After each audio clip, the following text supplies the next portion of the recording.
Baiklah, kita akan memulai materi asuhan kebidanan maternal, kegawat daruratan maternal neonatal. Ini kita adalah pertemuan sesi yang pertama. Untuk sesi yang pertama, kita mulai dengan menggunakan aplikasi Zoom. Supaya apa? Supaya bisa terlihat wajah-wajah cantiknya.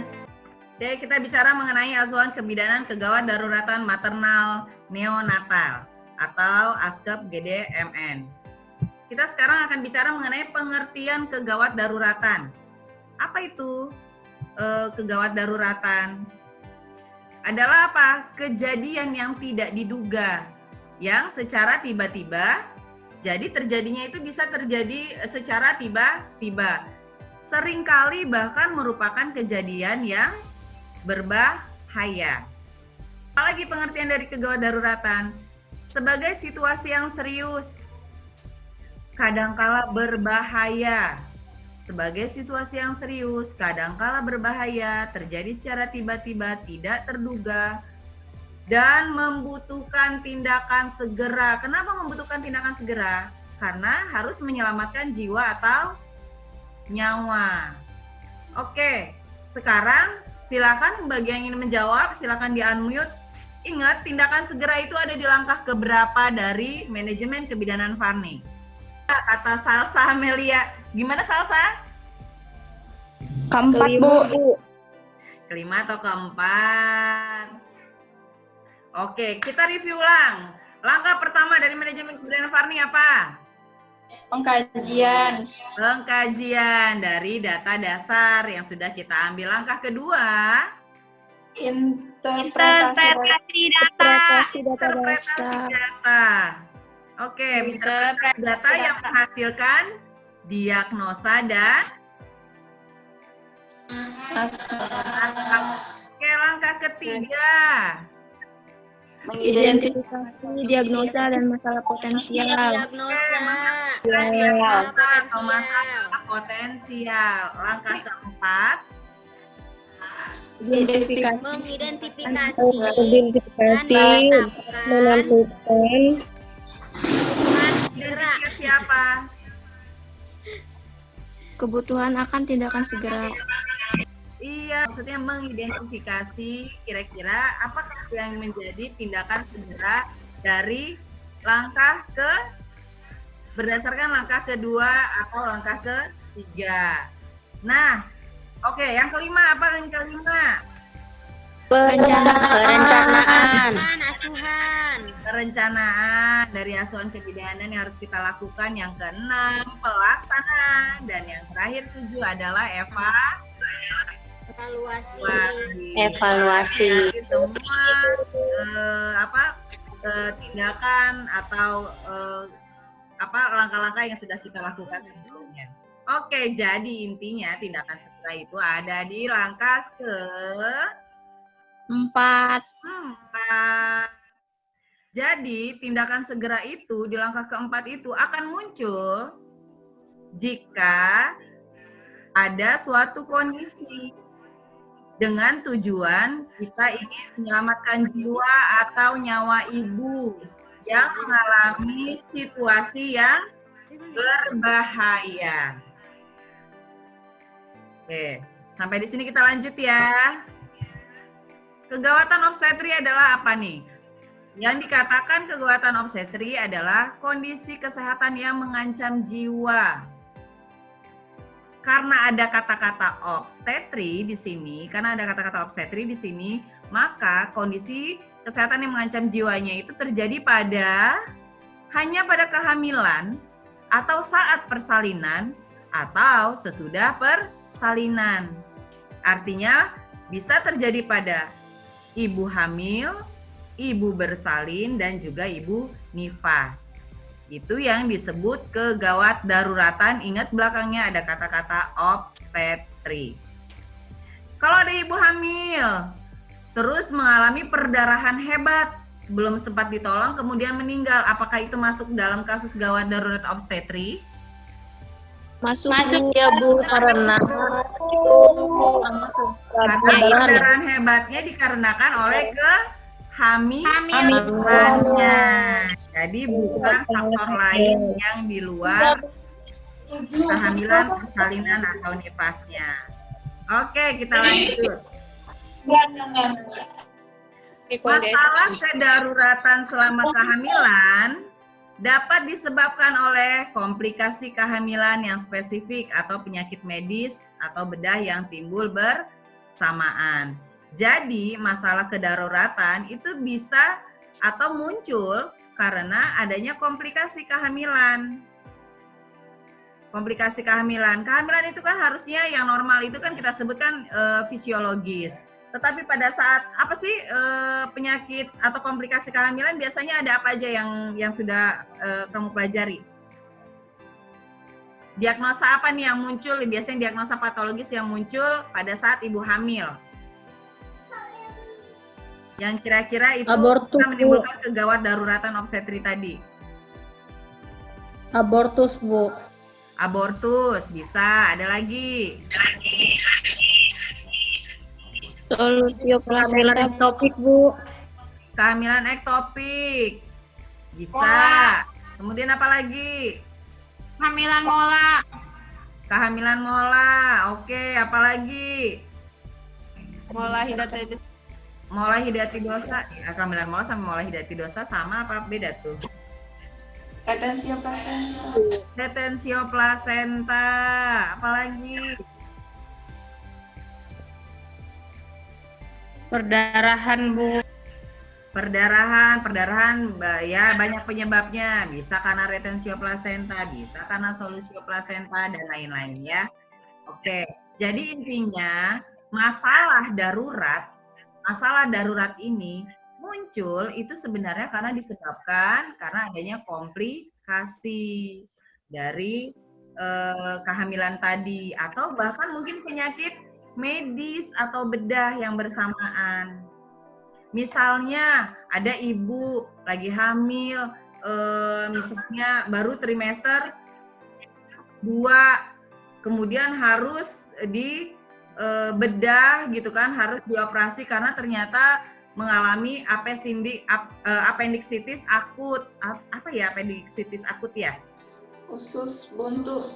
Usus buntu yang mendadak dan saat itu juga harus dilakukan pembedahan, harus dibuang. Dan jadi bisa juga masalah darurat muncul bukan hanya dari komplikasi kehamilan saja, tetapi bisa muncul juga dari penyakit medis atau penyakit bedah yang timbul secara bersamaan pada saat ibunya sedang hamil atau sedang bersalin atau sedang masa nifas. Oke, sampai di sini bisa dipahami, bisa dilanjut? Bisa, Bu. Pengertian kegawat daruratan selanjutnya nih yang berhubungan dengan neonatal. Neonatal itu apa neonatal? Neonatis, Bu. Baru lahir, Bu. Bayi baru lahir, usia berapa sampai berapa? Sampai usia sampai berapa? 20 sampai 28 hari. 28 sama dengan 28 hari. Jadi yang dikatakan kegawat daruratan neonatal itu adalah situasi yang membutuhkan evaluasi dan manajemen yang tepat pada bayi baru lahir yang usianya 28 hari. Si bayi membutuhkan pengetahuan yang baik dari seorang bidan untuk mengenali perubahan psikologis dan kondisi patologisnya yang mengancam jiwanya. Dan kondisi tersebut, kondisi yang mengancam jiwa tadi bisa timbul sewaktu-waktu atau tiba-tiba seperti pengertian kegawat daruratan sebelumnya. Pengertian apa lagi ya yang harus kita pahami? Penderita. Siapa sih yang disebut penderita atau pasien gawat darurat? Ternyata pasien yang perlu pertolongan cepat, cermat, tepat gitu kan untuk mencegah kematian atau kecacatan. Jadi yang dikatakan penderita atau pasien gawat darurat adalah pasien yang butuh pertolongan segera. Selanjutnya, penderita gawat darurat adalah penderita yang bila tidak ditolong sesegera mungkin, maka bisa akan meninggal atau mungkin menjadi cacat, sehingga diperlukan tindakan diagnosis dan penanggulangan segera. Jadi kesimpulannya apa coba? Suatu keadaan yang serius. Yang serius. Terus apa lagi? Tidak terduga. Tidak terduga. Tiba-tiba. Apa lagi? memburuknya Tiba. penyakit atau kematian. Kadang-kadang berbahaya. Buruk bisa menimbulkan kematian, berbahaya berarti ya untuk kondisi pasiennya.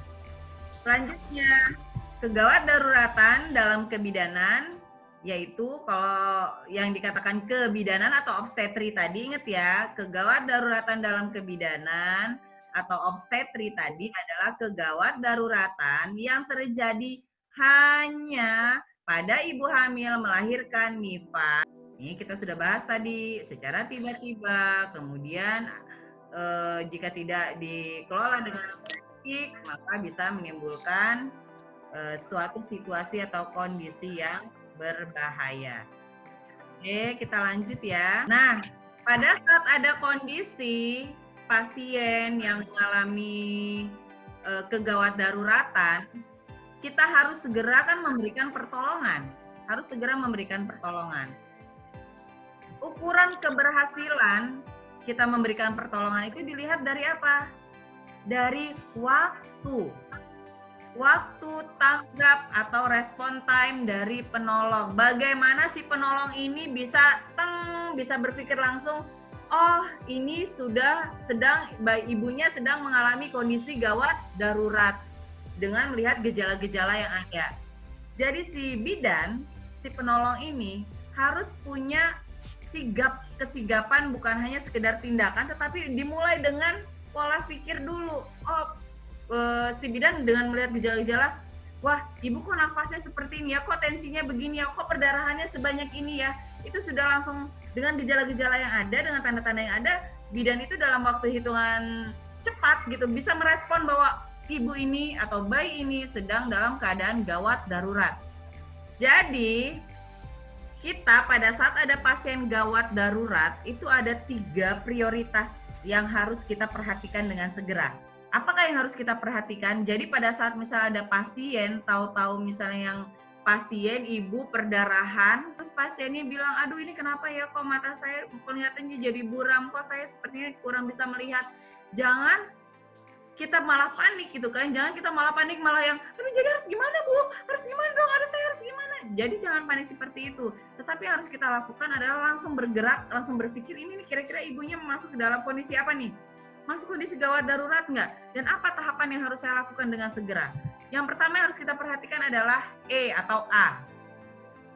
A itu dari airway atau jalur nafas. Apa yang harus kita pastikan, si penolong harus pastikan adalah membersihkan jalan nafas, menjamin jalan nafasnya harus tanpa hambatan. Kemudian apalagi B atau B, breathing atau pernafasan, yaitu menjamin ventilasinya lancar. Kemudian ada C, circulation atau sirkulasi, yaitu melakukan pemantauan peredaran darah. Waduh, apalah ini ya artinya A, B, C. Jalan nafas harus kita pastikan semua dalam kondisi lancar, tenggorokan tidak tertutup oleh lidah. Biasanya kalau misalnya pasien tidak sadarkan diri, itu bisa atau kejang-kejang itu bisa terjadi lidah pasien itu akan ke belakang, jatuh ke belakang. Kamu punya lidah kan ya sekarang masing-masing? Lidah kamu masih enak tuh bisa menyentuh gigi, tapi pada saat misalnya pasien gawat darurat atau misalnya pasien ini misalnya kejang-kejang, itu umumnya lidah pasien itu akan jatuh ke belakang. Coba nih pakai lidahnya masing-masing, mundurin ke belakang. Jatuh ke belakang. Pada saat jatuh ke belakang, itu lidah akan menutupi saluran nafas. Nah, kalau menutupi saluran nafas, bagaimana? Hidung nggak ada masalah, hidung bisa nafas sebenarnya. Tapi kalau saluran nafas untuk mengirim udaranya itu ke paru-parunya itu ternyata tertutup oleh lidah, bagaimana bisa bernafas? Jadi kita pastikan jalan nafasnya itu benar-benar tidak ada masalah, tidak ada hambatan, lancar. Terus apalagi pernafasannya kita cek. Ini nafasnya lancar nggak sih si ibu? Apakah tersengal-sengal?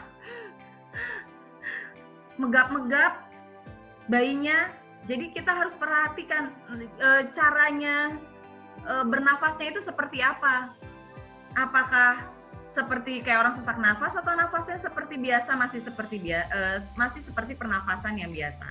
Itu harus kita perhatikan juga. Dan sirkulasi, pemantauan peredaran darah, itu pun harus kita pantau. Nanti istilahnya tensinya, segala itu harus kita pantau. Bagaimana cara mencegah kegawat daruratan? Dengan melakukan perencanaan yang baik, yang mengikuti panduan yang baik, dan juga melakukan pemantauan yang terus-menerus. Jadi kalau ada pasien sedang gawat darurat atau baru saja mengalami kegawat daruratan, sudah berlalu, sudah mulai stabil, jangan kita tinggalkan begitu saja. Ada waktu, ada masa kita melakukan pemantauan. Ingat ya, cara mencegah kegawat daruratan, sekali lagi, lakukan perencanaan dengan baik. Kita bisa melakukan perencanaan bagaimana? Kalau kita tahu ilmunya. Ya, kemudian kita harus melakukan panduan dengan baik. Ya, nanti kan dipandu bagaimana cara menangani pasien dengan gawat darurat. Ikuti langkah-langkahnya sesuai dengan panduan. Kemudian setelah misalnya kita melakukan pertolongan, pasien sudah kembali normal gitu kan, misalnya kondisi sudah kembali normal, jangan lupa teruskan pemantauan. Jangan langsung ditinggalkan karena kita melihat oh kayaknya udah lebih baik nih. Tidak, kita harus teruskan pemantauan kepada ibu atau klien. Bagaimana nih cara merespon kegawat daruratan? Anggota tim seharusnya mengetahui peran mereka masing-masing. Oh, kalau misalnya ada gawat darurat begini, ada teman saya nih lagi nolong persalinan, perdarahan. Tim yang lain, anggota tim yang lain ada yang bagian untuk mengukur tekanan darahnya, mengecek pernapasannya, mengecek nadinya, mengecek kesadarannya. Terus ada juga yang mungkin mengambil oksigen untuk diberikan kepada ibu sebagai bantuan asupan oksigen ke tubuhnya. Nah, jadi jika terjadi kegawat daruratan, silakan anggota tim seharusnya mengetahui peran mereka masing-masing, dan tim juga harus tahu bagaimana berespon terhadap kegawat daruratan secara paling efektif. Efektif ini apa nih efektif? Pengertian efektif. Oke, lakukan tindakan itu se-efektif mungkin atau secepat mungkin. Jangan membuang-buang waktu. Kemudian apa lagi nih? Anggota tim seharusnya mengetahui situasi klinik atau diagnosa medis, juga tindakan-tindakan yang harus dilakukan. Kemudian memahami obat-obatan dan penggunaannya, juga pemberian dan efek samping obat tersebut. Kalau bidan, kita tidak diizinkan dan tidak mempersiapkan mungkin obat-obatan yang berhubungan dengan kegawat daruratan ya, misalnya mungkin beberapa obat seperti epinefrin atau yang lainnya, tetapi setidaknya kita harus mempersiapkan apa yang paling penting yang bisa kita siapkan, oksigen. Setidaknya kalau misalnya di tempat praktek, bidan-bidan atau di ruangan-ruangan bidanan, itu oksigen itu harus disiapkan salah satunya untuk menangani atau mengantisipasi masalah kegawat daruratan. Selanjutnya, anggota tim seharusnya mengetahui peralatan emergensi. Bu, saya lihat di situ ada tabung oksigen. Iya, cepetan, ini pasiennya gawat darurat, cepetan pasang nih oksigen. Tapi gimana ya Bu ya cara ngidupinnya? Tabung oksigen sudah ada di depan mata. Pasien sudah menggap-menggap, sudah engap. Bayi deh, misalnya contohnya bayi nafas sudah menggap-menggap, atau mungkin nafasnya sudah karena keluarnya sudah merintih. Kalau sudah bayi merintih, baru lahir merintih, itu kan berarti nafasnya sangat tidak lancar. Itu kan harus kita bantu misalnya dengan oksigen. Oksigen sudah ada, tabung oksigen jelas ada di samping kita, tetapi pada bidan senior misalnya sedang ada di depan vulva ibu gitu kan, misalnya memperhatikan ibunya. Nah, bayi timnya itu hanya ada kita gitu kan, misalnya berdua dengan teman kita. Tapi kita nggak tahu cara menghidupkan oksigen. Itu kira-kira bisa nggak menolong sesegera mungkin itu bayi yang sedang dalam keadaan gawat darurat? Bisa nggak? Enggak, Bu.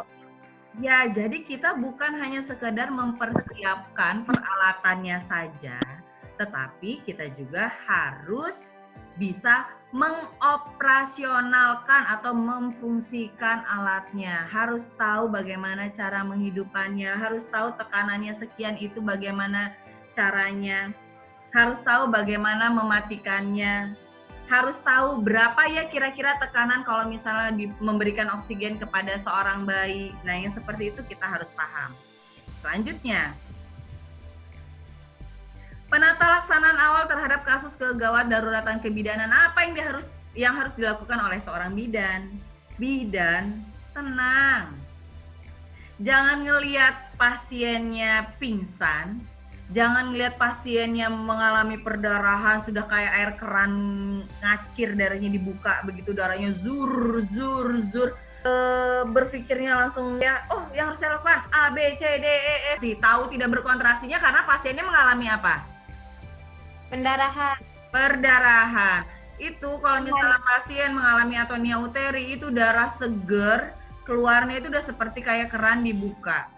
Pada saat ada pasien yang seperti itu, bidan jika dia tidak memiliki pengetahuan dan atau kemampuan bagaimana cara menangani pasien atonia uteri, bagaimana melakukan kompresi, bimanual interna, eksterna, itu biasanya langsung yang ngelihat perdarahan itu yang langsung yang panik sendiri, gelisah sendiri, teriak-teriak, atau bahkan malah bidannya ikutan pingsan.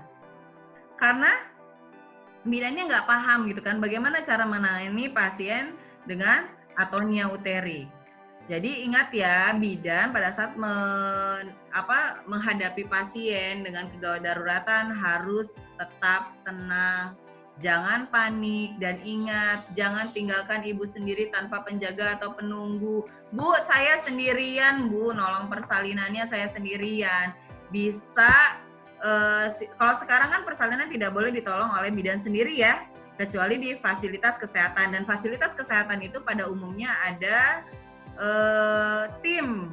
Jadi kita ada teman kerja, kita tidak sendiri. Tetapi jika misalnya ada satu kondisi di mana kita ternyata menolong persalinan itu ternyata sendiri, kita jangan biarkan ibu untuk sendiri. Jadi gimana Bu? Saya mau manggil bala bantuan, silakan bisa berteriak gitu, panggil mungkin suaminya, panggil mungkin salah satu anggota keluarganya gitu kan, untuk menemani kita atau membantu kita pada saat kita mungkin memegang ibu, mungkin anggota keluarga yang lain bisa kita minta bantuannya untuk memegang apa gitu, atau mungkin mendampingi ibunya. Nah, kemudian apa lagi nih yang harus bidan lakukan? Oh, tadi nih, bila tidak ada petugas lain, teriak minta bantuan. Kemudian apa lagi? Jika ibunya tidak sadar, jangan lupa lakukan pengkajian jalan nafas. Jangan lupa pernafasannya dan sirkulasinya harus dikondisikan dengan baik. Kemudian, jika dicurigai adanya shock, apa tuh shock ya? Curiga adanya shock, gejalanya gimana? Kan kita butuh stetoskop ngecek kenapa? Ngap-ngapan, Bu. Keringat dingin. Keringat dingin, bisa muncul keringat dingin. Terus ekstremitas ibunya ya, jari tangannya gitu kan, kakinya itu sudah merasa dingin. Atau pada saat kita ajak komunikasi, kita panggil Bu, ibunya sudah tidak merespon dengan sempurna. Bukan misal Bu, ibu bukan yang biasanya kan kalau ya Bu bidan itu dia kayak orang ngelindur, kayak orang intinya dia tidak punya kesadaran penuh. Itu hati-hati, dicurigai ibunya mengalami shock. Kita memang nanti sepanjang pada saat kita menghadapi pasien yang diduga gawat darurat, kita harus jalin komunikasi terus sama ibunya, harus kita ajak bicara terus ibunya. Pada saat dia mulai menjawab dengan tidak seperti orang yang ngelindur, itu hati-hati, dicurigai bahwa ibunya sudah mengalami shock. Jadi harus kita apakan dong? Harus segera baringkan ibunya miring ke kiri dengan bagian kaki ditinggikan. Bayangin ya, harus segera ibunya dimiringkan ke kiri dengan kaki ditinggikan. Longgarkan pakaiannya. Kalau dia berkancing silahkan longgarkan, buka. Kalau dia menggunakan mungkin tali atau ikat pinggang silahkan dibuka. Dan juga longgarkan atau lepas kaitan bra atau BH-nya. Kemudian apalagi ajak ibu bicara terus. Kadang-kadang kita tepuk-tepuk gitu untuk membangunkan. Kita maksudnya ingin menjaga ibu supaya tetap sadar. Jadi pada saat ibu seperti kayak ngelindur yang seperti itu, ayo kita langsung ajak terus ibunya bicara. Ibu udah bisa dengar saya? Ibu, sambil kita terus melakukan tindakan. Ibu bisa dengar saya ya? Halo Bu Yuni, bisa dengar saya? Masih bisa respon ya? Bu Rosana bisa dengar saya? Bu Vivi bisa dengar saya? Jadi itu kita bisa panggil terus ibunya sampai ibunya harus wajib merespon kita. Jadi dengan cara kita panggil terus sambil kita ngecek sebenarnya ibunya kondisinya sudah masuk shock atau belum. Itu salah satu alasan kenapa kita ajak terus ibunya bicara. Kemudian apalagi? Lakukan pemeriksaan dengan cepat, tanda-tanda vitalnya. Tekanan darahnya, nadinya. Cek nadinya masih jelaskah gitu. Atau bahkan nadinya tidak teraba lagi. Kemudian apa lagi? Warna kulit. Hati-hati kalau sudah pucat, kebiruan. Wah, jangan-jangan dia sudah mengalami kekurangan oksigen atau sianosis. Jadi kita harus cek gitu kan. Hipoksia. Terus kemudian apa lagi nih? Cek apalagi perdarahan yang keluar, seberapa banyak, seberapa derasnya itu harus kita perhatikan. Selanjutnya, pengkajian awal kasus kegawat daruratan kebidanan secara cepat. Pengkajian awal yang kita cek adalah jalan nafas dan pernafasan. Hal yang paling utama yang kita lihat, lidah, perhatiin lidahnya. Lidahnya menutupi jalan nafas nggak? Ke belakang nggak lidahnya? Itu yang harus kita cek, karena kalau jalan nafasnya tertutup, otomatis pernafasannya menjadi tidak lancar atau bahkan tidak bisa bernafas. Bagaimana caranya kita misalnya tahu bahwa jalan nafasnya atau pernafasannya terganggu? Perhatikan, ada kebiruan nggak di jari-jari tangannya atau ekstremitasnya. Biasanya kalau misalnya ibu yang jalan nafasnya tidak lancar gitu, dia akan mengalami sianosis atau kebiruan, terlihat kebiruan. Ada gawat nafas nggak? Apakah ibunya bernafasnya atau bayinya bernafasnya lancar? Kalau bayi misalnya apakah dia megap-megap gitu, ataukah merintih atau bahkan tidak mengeluarkan suara sama sekali karena memang sudah tidak bernafas. Nah itu kita harus cek. Kulit, pucatkah, suara parunya juga ada wheezing nggak? Bagaimana sirkulasinya? Kemudian apalagi? Kulit, tadi ekstremitasnya dingin nggak? Nadinya gimana? Lebih dari 110 kali per menit. Tetapi waktu kita raba lemah. Nadinya lebih dari 110 kali per menit, tapi waktu kita raba lemah. Tekanan darahnya rendah, sistoliknya kurang dari 90. Hati-hati, biasanya kalau pasien shock atau kegawat daruratan, itu berawal dari tekanan darahnya, sistolnya itu 90. Nanti turun jadi 80 per sekian, turun lagi jadi 70 per sekian, 60 per sekian. Kalau udah 60, 40 dengan stetoskop itu sudah tidak terdengar, harus dengan diraba baru terasa itu nadinya. Jadi kalau dia sudah kurang dari 90, hati-hati, kemungkinan memang pasiennya sudah mengalami, bukan kemungkinan, pasiennya sudah mengalami kondisi shock. Apalagi yang harus kita perhatikan lagi? Pengkajian awal yang harus kita perhatikan, perdarahan per vaginam. Bagaimana dengan perdarahan per vaginam? Bila ada perdarahan per vaginam, tanyakan apakah ibu sedang hamil, usia kehamilannya. Jadi intinya kita harus anamnesa terlebih dahulu. Kalau misalnya ibunya lagi bersalin di tempat kita dari awal, dari kala 1, itu mungkin kita sudah mendapatkan identitas ini, tapi pada saat ada banyak kasus yang memang pasiennya sudah mengalami perdarahan, misalnya seperti atonia uteri, baru dirujuk ke rumah sakit, jadi proses awalnya itu kita nggak tahu. Nah itu harus kita lakukan secara cepat pengkajian sambil kita melakukan tindakan, itu bisa kita lakukan pengkajian.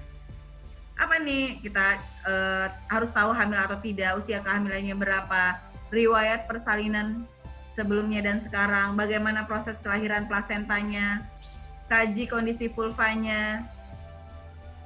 jumlah darah yang keluar, plasentanya tertahan atau tidak, kemudian uterusnya bagaimana, adakah atonia uteri, ada nggak kontraksi dari uterusnya harus kita perhatikan, atau mungkin jangan-jangan semuanya bagus, ternyata perdarahannya dikarenakan kondisi kandung kemih yang penuh. Terus apa lagi yang harus kita cek? Klien tidak sadar atau kejang. Kita harus kaji juga apakah klien sudah dalam keadaan tidak sadar atau klien mengalami kejang harus kita perhatikan. Kita juga tanyakan pada keluarga tadi, apakah ibu sedang hamil atau usia kehamilannya berapa. Kalau misalnya pasien yang kita tidak tahu riwayatnya, tahu-tahu datang ke tempat kita untuk dirujuk. Terus selanjutnya, periksa tekanan darah tadi, apakah lebih dari 90. Temperaturnya jangan lupa, apakah lebih dari 38 derajat Celcius. Bu, saya kan lagi megang perdarahan, Bu, di bawah gitu kan. Iya, lagi pegang perdarahan di bawah, tapi kan kita ini lagi berpikir di fasilitas kesehatan itu pastinya ada tim. Jadi yang lain mungkin di depan vulvanya ibu, yang lainnya mengukur tekanan darah, mungkin yang lainnya mengukur temperatur, yang lainnya lagi mempersiapkan oksigen gitu kan. Nah, jadi itu diusahakan semua harus kita lakukan. Jika misalnya pasiennya itu datang dengan kondisi demam yang berbahaya, tanyakan apakah ibu merasa lemah. Letargi itu rasa lemas yang luar biasa. Letargi itu rasa lemas yang luar biasa, seperti tidak bertenaga. Kemudian ada nyeri nggak saat berkemih.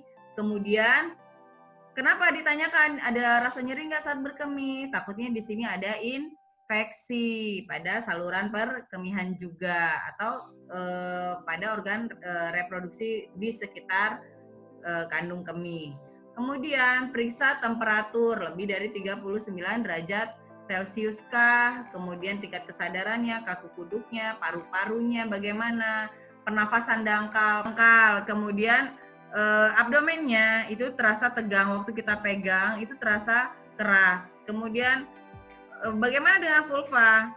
Ada nggak keluar cairan yang purulen? Cairan purulen itu adalah cairan yang kental. Yang normal itu adalah cairannya itu bening, berlendir. Kalau purulen ini sudah kental, warnanya bisa putih sampai kehijau-hijauan dan hijau mungkin gitu. Dan itu sudah tidak berbentuk lendir lagi ya, benar-benar menggumpal-menggumpal. Nah, itu harus kita indikasikan takutnya demamnya ini karena adanya infeksi. Atau mungkin bukan dari vulva, bisa jadi infeksinya mungkin dari mamanya, dari payudaranya. Jadi kita cek juga payudaranya, bengkak nggak? Jangan-jangan kalau payudaranya bengkak, dia mungkin mengalami infeksi pada payudara atau yang biasa kita kenal dengan mastitis. Kemudian apalagi, kalau seandainya pasiennya itu datang dengan kondisi nyeri abdomen, kita tanyakan kepada ibu hamilnya, pada ibunya, sedang hamilkah, usia kehamilan berapa, periksa tekanan darahnya, cek nadi, dan juga cek suhunya. Uterusnya, kita cek juga status kehamilan. Kalau misalnya dia, kan ibunya kan hanya waktu kita tanya, ibu hamilnya berapa bulan nih? 8 bulan misalnya kata ibu. Nah, kita cek dengan kita lakukan Leopard untuk memastikan benar nggak 8 bulan gitu, kira-kira berapa minggu. Nah, kemudian apa nih? Kita harus perhatikan tanda-tanda keluar, intinya nih ya, keluaran darah, kita harus perhatikan kalau misalnya ada pasien gawat darurat datang ke kita. Terus apa? Uterusnya kira-kira ada kontraksinya nggak? Tampilannya gimana? Pucat kah? Ibunya lemah kah? Kita tanya ibunya, pusing nggak Bu? Sakit kepala nggak Bu? Pandangannya gimana Bu? Kabur atau enggak? Terus kita tanya juga anamnesa, pecah ketubannya udah belum? Atau mungkin bisa juga ketuban pecah itu kita bisa lihat dari secara inspeksi langsung gitu, dari vulva ada pengeluaran mungkin cairan ketuban, kemudian demam dan gawat nafasnya ada atau tidak. Itu harus kita sangat perhatikan tanda-tandanya. Ada yang ingin ditanyakan? Ibu, mohon maaf mau bertanya. Ya, Ilma. Jadi pertanyaannya, Kalau misalkan kita sebenarnya sudah tahu ke depannya seperti apa sih? Akan seperti apa gitu, Bu. Mengalami kegawat daruratan. Maka itu termasuk kegawat daruratan, sedangkan kan tadi di pengertiannya itu tidak terduga gitu. Ya, tadi yang saya katakan, yang namanya kalau kamu sudah menduga, berarti kamu sudah menegakkan langkah ketiga. Berarti kamu sudah mengenali langkah ketiga. Langkah ketiga yaitu adalah kamu sudah mengenali diagnosa potensial atau yang akan terjadi. Kamu sudah mengenali masalah potensial atau yang akan terjadi. Pada saat misalnya, jadi langkah ketiga itu muncul tuh. Tapi pada saat misalnya ternyata dia sudah akhirnya mengalami kegawat daruratan, berarti si langkah ketiga yang kamu tulis misalnya potensial atonia uteri, misalnya dikarenakan misalnya kontraksi uterus kurang kuat misalnya. Nah, kalau seandainya kegawat daruratan sudah terjadi, berarti bukan lagi potensial atau masalah yang akan terjadi, atau bukan lagi diagnosa yang akan terjadi, tetapi ada di langkah kedua. Memang sudah terjadi masalah kegawat daruratan. Sampai di sini paham nggak? Paham, Bu. Oke, sekali lagi ya, saya ulang ya.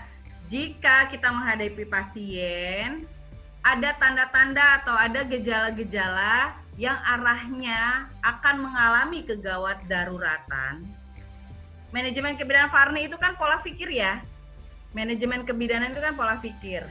Di pola pikir kita, di langkah ketiga, di cara berpikir kita bisa paham bahwa kita sudah menegakkan nih diagnosa dan masalah potensial. Jadi kalau gitu untuk mencegah terjadi diagnosa atau masalah potensial yang akan terjadi, kita harus ngapain? Masuk deh kita ke intervensi segera. Ke langkah keempat, kita lakukan intervensi segera. Kalau seandainya ternyata bisa kita tangani tanpa terjadi diagnosa atau masalah potensial yang kita duga tadi, alhamdulillah. Artinya diagnosa atau masalah potensial itu cukup ada di langkah ketiga saja. Tetapi kalau seandainya sudah kita lakukan tindakan segera, ternyata akhirnya toh gawat darurat juga, apa yang kita takutkan terjadi juga, apa yang kita takutkan si ibu ini mengalami atonia uteri dan mengalami perdarahan hebat itu terjadi juga, berarti ya pasiennya itu saat itu sudah mengalami diagnosa atau masalah yang awalnya sudah kita prediksi dan itu terjadi. Jadi diagnosa dan masalahnya masuk ke langkah kedua, bukan lagi langkah ketiga. Jadi langkah ketiga diagnosa masalah yang ada di langkah ketiga tadi berubah tempat, jadi dipindahkan ke langkah kedua. Begitu. Sampai di sini? Ilma atau yang lain? Ibu, terima kasih banyak Ibu penjelasannya. Yang lain ada lagi? Nah, peran bidan dalam kegawat daruratan kebidanan. Bidan punya peranan penting. Kamu tahu nggak, bidan itu istilahnya ujung tombak. Kenapa dikatakan bidan itu ujung tombak dalam pelayanan kebidanan? Yang ketemu pasien secara langsung itu untuk kasus kebidanan siapa? Bidan. Ya kan? Bidan lah yang mempunyai peran untuk menurunkan angka kesakitan dan kematian. Tetapi karena peran kita yang sangat penting ini harus kita pahami. Kita harus bisa melengkapi diri kita. Apa yang harus kita lengkapi? Yaitu kemampuan kita, pengetahuan kita, keterampilan kita. Itu harus kita kuasai. Bagaimana caranya melakukan pengawasan pada kasus obstetri, bagaimana caranya melakukan pertolongan pada ibu dengan benar, bagaimana pengawasan pada neonatus, kemudian selama persalinan, pada saat ibu masa nifas. Kemudian jangan lupa kita juga bisa mengidentifikasi penyimpangan, kelainan, penyakit, atau gejala-gejala yang kira-kira patologis. Nah, ini harus kita pahami bahwa kita harus punya kemampuan itu seorang bidan. Selain kita punya kemampuan, kita bisa melakukan penanganannya dengan tepat, sesuai dengan kasusnya. Kita harus bisa melakukan penanganan dengan tepat. Penanganan bisa tepat kita lakukan kalau pengetahuan kita juga ada, ilmunya juga ada. Karena bisa diyakinkan bahwa kita tidak akan bisa melakukan penanganan dengan tepat kalau kita tidak tahu bagaimana cara penanganannya. Jadi isilah pengetahuan kita dengan ilmu mengenai penanganan pelayanan pada ibu dengan kasus obstetri, maka kita akan bisa memberikan penanganan dengan tepat. Dan bagaimana kita melakukan rujukan ke pelayanan kesehatan dengan tepat dan cepat. Bu, emang merujuk kita harus juga punya pengetahuan ya, punya keterampilan ya, jelas. Merujuk kita tahu, merujuk bukan hanya sekadar merujuk cuman bawa ibunya nyampe di rumah sakit.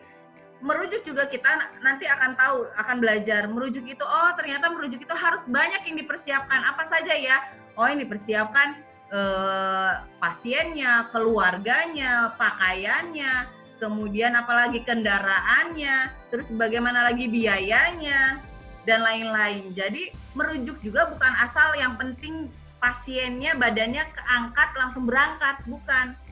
Merujuk juga ada ilmunya, bagaimana cara kita merujuk yang tepat. Dan selama sepanjang perjalanan rujukan, itu apa yang harus kita lakukan, peralatan apa yang harus kita bawa, itu kita harus paham. Jadi ingat, menjadi seorang bidan, kita harus membekali diri kita dengan baik mengenai kasus-kasus obstetri, bagaimana tandanya, bagaimana gejalanya, dan bagaimana menangani kasus-kasus tersebut. Itu yang terpenting. Karena jika kita berhadapan dengan pasien yang mengalami kasus kegawat daruratan, itu menyangkut hidup dan mati, itu menyangkut nyawa dari ibu tersebut, menyangkut nyawa dari bayi tersebut. Jadi sudah mah bidan menjadi tonggak utama, tonggak paling ujung dalam memberikan pelayanan kebidanan, bidan makanya oleh itu dituntut untuk sangat mengenal dan sangat mengetahui penanganan-penanganan dari kasus-kasus gawat darurat. Oke, selanjutnya. Dalam kegawat daruratan, peran Anda sebagai bidan antara lain. Ngapain nih? Oh, melakukan atau mengenali atau mengidentifikasi kondisi gawat darurat. Kemudian apalagi nih peran bidan? Harus bisa menstabilisasi pasien. Menstabilisasi dengan cara apa? Siapkan oksigen, infus juga disiapkan. Medikamentosa itu obat-obatan ya. Obat-obatan yang berhubungan dengan kondisi gawat darurat. Jangan lupa ABC-nya, menjamin kelancaran jalan nafas. Terus jangan lupa sistem respirasinya, adakah masalah dan sirkulasinya. Kalau memang mengalami perdarahan, hentikan perdarahan. Nanti kita belajar selanjutnya cara-cara menghentikan perdarahan. Kemudian ganti cairan tubuh yang hilang tadi dengan cairan yang sudah kita siapkan ini tadi. Kemudian mengatasi nyeri dan kegelisahan. Kegelisahan gimana dong, Bu? Kalau nyeri gimana, Bu? Nyeri apakah bisa dihilangkan ya? Kalau setidaknya nyeri itu bisa dialihkan, bukan dihilangkan. Nyeri itu bisa dialihkan dengan cara apa? Kita menenangkan pasien, kita berusaha untuk memotivasi pasien supaya tetap tenang, dan kita juga harus berusaha diri kita tetap bawaannya tenang. Karena kadang-kadang pasien dan keluarga pasien ini tadinya biasa saja karena tidak mengetahui bahwa kondisinya sedang dalam keadaan gawat darurat. Tetapi gara-gara ngelihat ekspresi, tingkah laku, dan gayanya dari bidannya kok kayaknya gelisah, kayaknya bolak-balik dengan gelisah, dengan muka pucat. Akhirnya apa coba? Pasien dan keluarga pasien malah jadi ikutan cemas. Jadi bidannya pun harus tetap menunjukkan sikap yang tenang kepada pasien pada saat menangani pasien dengan gawat darurat. Kemudian apalagi di tempat kerja, siapkan sarana dan prasarana di kamar bersalin. Lampu pemanas untuk bayi disiapkan. Kemudian apalagi menyiapkan alat resusitasi kit atau alat untuk membantu pernafasan. Siapkan APD-nya, kemudian siapkan kebutuhan yang berhubungan sama emergensi, dan yang paling penting adalah memiliki keterampilan klinik. Bagaimana cara resusitasi pada ibu dan bayi. Kemudian apalagi memahami dan mampu melakukan metode efektif atau metode yang cepat dalam pelayanan ibu dan bayi baru lahir. Meliputi apa?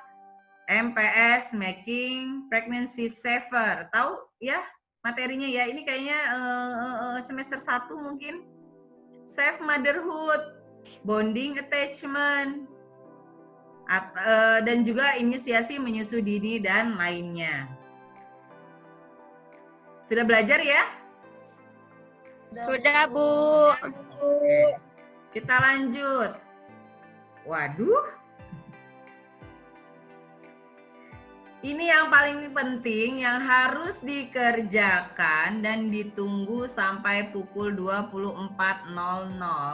Kemudian kamu bisa upload di Google Classroom. Apa itu tugasnya?